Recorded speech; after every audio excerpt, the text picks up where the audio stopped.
When I woke up again, I didn't know what time it was. The black curtains were tightly closed, with only the twinkling starlights shining through the small gaps. I felt suffocated and got up to pull open the curtains, looking at the moonlight in the sky through the tiny spaces. It's beautiful, isn't it?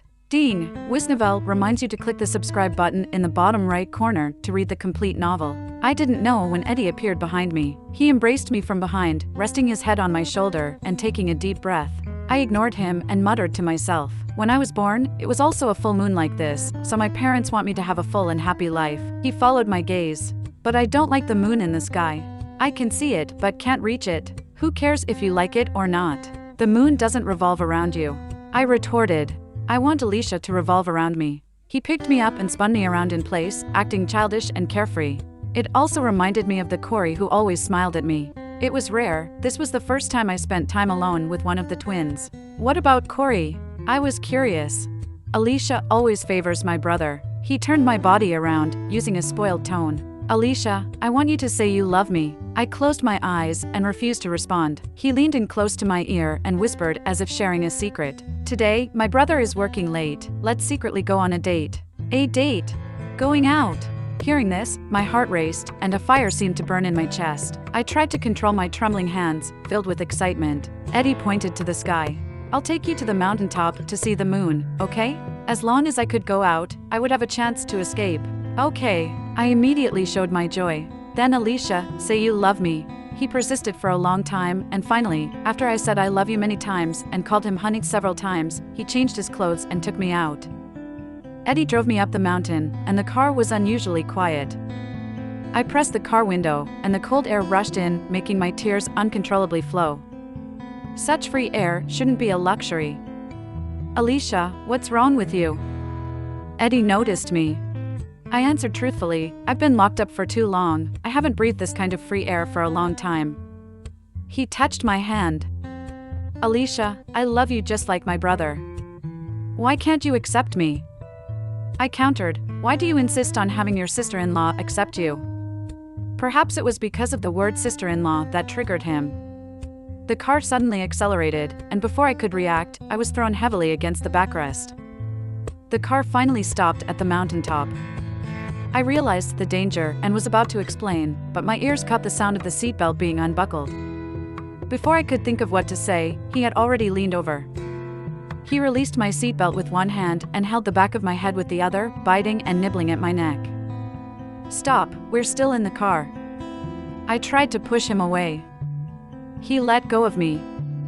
We're not in the car anymore. Alicia, do you want it to be in the wild? Yuri so daring. He opened the car door and directly carried me, placing me on a flat rock. The mountaintop was silent, occasionally accompanied by the chirping of insects and the rustling of leaves in the wind. Eddie Mernon. I scolded in a low voice, are you crazy? This is the wilderness, someone might see us. He reached his hand under my skirt. Don't worry, no one will come here. Suddenly, I saw the car beside us and a thought crossed my mind. I lifted my leg and intentionally hooked it around his waist. Afterwards, Eddie took out tissues to wipe me clean. I glanced at the position of the car again. When we got out of the car, Eddie didn't take out the keys. As long as I could start the car, there was no way Eddie could catch up with me on foot. I snatched the tissues from him. I'll take care of it myself in the car. Yuri not allowed to peek. Eddie persisted. That's enough. I bit my lip, bowed my head, and pleaded, please, leave me with some dignity. Finally, he let go and turned away obediently. I promised not to peek. Under the pressure of nervousness in my heart, I clenched my trembling hands and walked towards the car step by step. To avoid suspicion, I got into the passenger seat. Swallowing my saliva, I observed Eddie's figure while making subtle movements, slowly crawling towards the driver's seat. My heart was pounding, and I seemed to hear the rushing sound of my own blood flowing. I knew I didn't have much time. How could someone like Eddie, who was so twisted, resist the temptation to peek? He would only treat this as a game, waiting for the moment to suddenly turn his head and see me in embarrassment. I took a deep breath and quickly sat down in the last second before Eddie turned his head, locking the car door. Alicia. Eddie heard the sound and exclaimed, rushing over without hesitation. I tightly gripped the steering wheel with both hands, only knowing to step on the gas pedal and speed forward. I drove all the way down the mountain, into the bustling streets of the city. Running red lights all the way, almost hitting people. But I didn't care, I drove straight to the police station. I escaped. Looking at the police station in front of me, I didn't have time to calm the chest pain caused by nervousness. I rushed in quickly, but collided with someone's chest.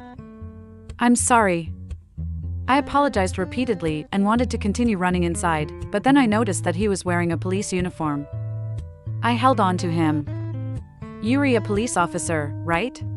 Please help me." He carefully looked me over and said, "Hello, my name is Merlin Silver. Come with me."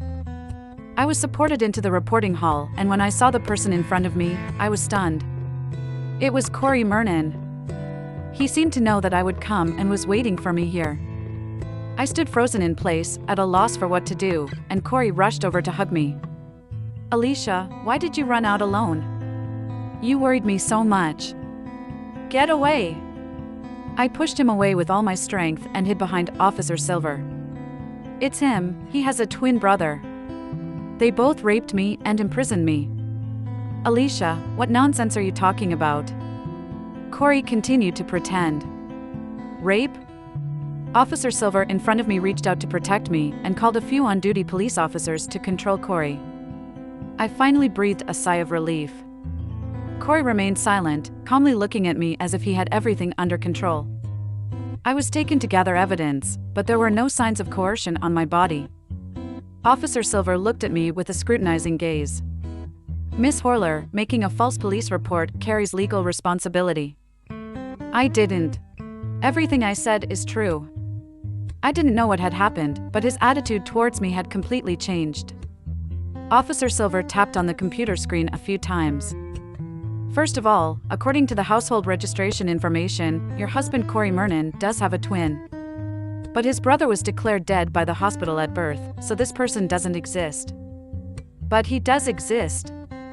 You need to go and arrest him," I shouted loudly. Officer Silver shook his head helplessly, apparently not believing me. Suddenly, something came to my mind and I pointed at Corey. "Even if he doesn't have a twin brother, what about him?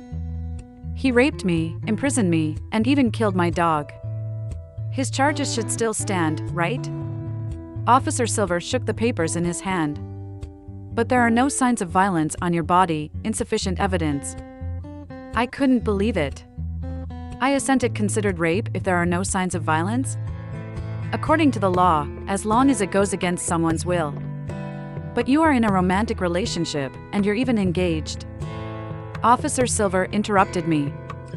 "Based on experience and the actual situation, under normal circumstances in a romantic relationship, it is generally not considered rape. As for the dog, it is considered joint property of you as a couple, and we have no right to interfere." How could this be? How could it be like this? A pair of arms suddenly reached out from behind me and tightly embraced me. "Alicia, stop making a scene. Let's go home quickly." Officer Silver also advised, "It's difficult for outsiders to meddle in family affairs. Mrs. Mernon, please go home and have a good talk with your husband. A harmonious family leads to success in everything." "No, I'm not going back." I struggled and ran towards the depths of the police station. Officer Silver warned with a slightly threatening tone. "Mrs. Mernon, if you continue like this, I will hold you responsible for obstructing official duties." "Yes, I am obstructing official duties. Hurry up and arrest me." As I spoke, I lifted the computer on the table and fiercely smashed it onto the ground. Corey rubbed his temples and said, "I apologize. I will compensate for all the losses caused by my wife today. I see that many of the police station's equipment is outdated, so let's update them together." The people at the police station initially wanted to stop me, but after hearing Corey's words, they all stepped aside and watched. I smashed everything I could get into pieces. At that moment, my parents arrived. I couldn't control myself anymore and rushed into their arms, crying loudly. My parents had finally come, someone who would stand up for me. Little did I know, my dad immediately pointed at me and scolded loudly. "Why are you so unreasonable? It's just a minor quarrel between husband and wife, and you dare to make a scene at the police station, making your husband worry. We had the driver pick us up in the middle of the night. How did we raise you in the past? I tearfully explained the truth. Corey has a twin brother. They raped me. My dad glared at me. All right, you're talking nonsense. Marriage is not a child's play. Since you two are engaged, you should be responsible for each other. Don't create conflicts and lie. And twins? I think you've read too many novels and developed delusions. My mom chimed in, yes, Alicia, how can a husband rape his wife? You should understand your responsibilities as a wife and not spoil the mood for others. Mom, I was really raped. They even imprisoned me, and Bobby was killed because of them. I was so anxious that I almost lost control of my voice. To my surprise, my mom didn't believe me at all. This is getting more and more absurd. Corey is a good person, a trustworthy child. Stop causing trouble. Besides, Bobby is just a dog, full of bacteria. You still need to get pregnant and have a baby in the future. It's better off dead. I couldn't believe that these were the words spoken by my beloved family. What did Corey do that even my parents were siding with him? I was so shocked that I didn't know what to say for a moment. My dad pulled me aside and spoke in a low voice. It's normal for someone like Corey, a big boss, to have some quirks. You don't need to be so surprised. You need to learn to adapt. Dad, what do you mean? Am I really your daughter? I couldn't believe my ears. Alicia, listen to your dad. You are already Mrs. Mernon. Marital relationships require adjustment. Why? Why don't they believe me? I sent Mrs. Mernon their daughter? If we're engaged, am I no longer Alicia? My mom dragged me, hurry up and go back with your husband. Our family won't take you in. No, I'm not leaving. I don't want to go with him. He will imprison me. I held onto the table tightly. Alicia, stop making a scene. Corey handed me the phone, take a look at this. If you want to stay at someone's house, you can go and stay for a while until you calm down. I couldn't believe Corey's attitude, he was so kind. But for now, I can only give it a try. The first person I thought of was my uncle, who always loved me the most. Uncle, Corey raped me and imprisoned me. Can you come and pick me up? You child, you've been with Corey for 3 years. And you're already married. There's no such thing as rape or not. Corey is busy with work, so you need to fulfill your duties as a wife. I have something to do here, I'll hang up first. With a beep, his voice abruptly stopped. I dialed my best friend's number. Hello, Cecilia, can you come and pick me up? I may need to stay at your place for a few days. Cecilia laughed. Alicia, everyone knows that you two just got engaged. It's a honeymoon period. I don't want to be the villain. I spoke urgently, I'm serious. Corey has a twin brother, they both raped me and imprisoned me. Cecilia seemed indifferent, even a little excited. Is the role play between you two so exciting? It's like reading a CEO novel. I'm so jealous. I'm not joking with you. I almost shouted.